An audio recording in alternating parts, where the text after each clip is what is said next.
here. It's great to be with a group of people who are on a similar mission.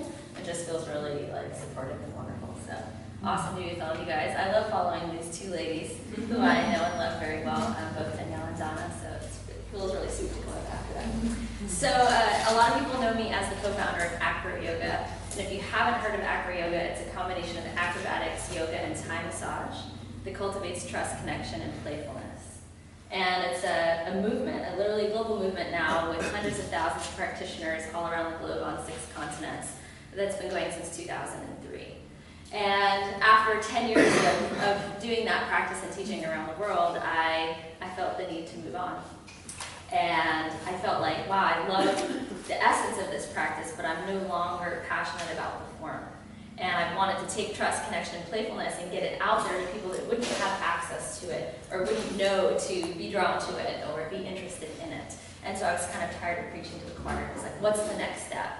And that was also incredibly scary. And when I left Acro Yoga, it was like a huge identity crisis for me. And I was like, I have no idea what's coming next, but I know that there's something else out there. And I got into this coaching program. And I was like, okay, I want to do this thing, and it's going to be called Humanity at Work, and I wanted to bring Acro Yoga into companies and do this thing, and among other things, but some essence and aspects of Acro Yoga. And the coaching program I was in, they were like, you can't do that. Oh. You can't do that in corporate. You can't have people touch in corporate. That was like the big thing. You can't have people touch. And liability and insurance, right, and Acro Yoga is dangerous, all this stuff. And it was so overwhelming for me that I shut down to it. This is like 2.5 years ago, and I was like, okay, well, I gave up on that.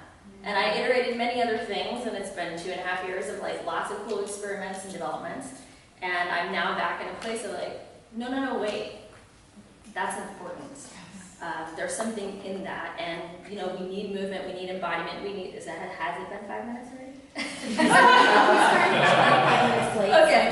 Okay, I'll do my best. Okay, thank you.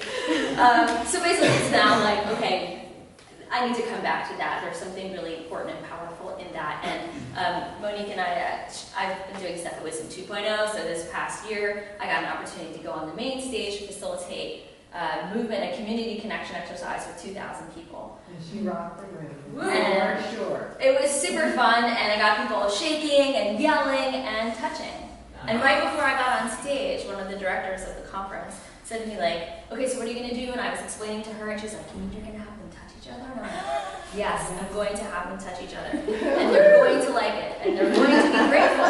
It's like, I think Danielle was saying, it's like people want this. Like, they want to feel connected. They want community. Like, this is what people want. They don't know how to get there, but they're grateful. And as a facilitator, I think it's part of our responsibility also to like be comfortable in the uncomfortable places. Mm-hmm. It's like we are the bridge, we are the pioneers. So it's okay for people to go through a little discomfort. And for myself, I always hang on to the knowingness of where they're going to end up, and the gratitude and the elation and the ecstatic feeling that's going to erupt when they've gone through that process together. So when I was leading that exercise, I never said the word massage. Although that's exactly what we were doing. 2,000 people standing in a train, rubbing each other's shoulders, chopping, brushing, sounding, doing tree pose together, closing their eyes, balancing. I never called it yoga, I never called it massage, but you're taking people through the experience just the same.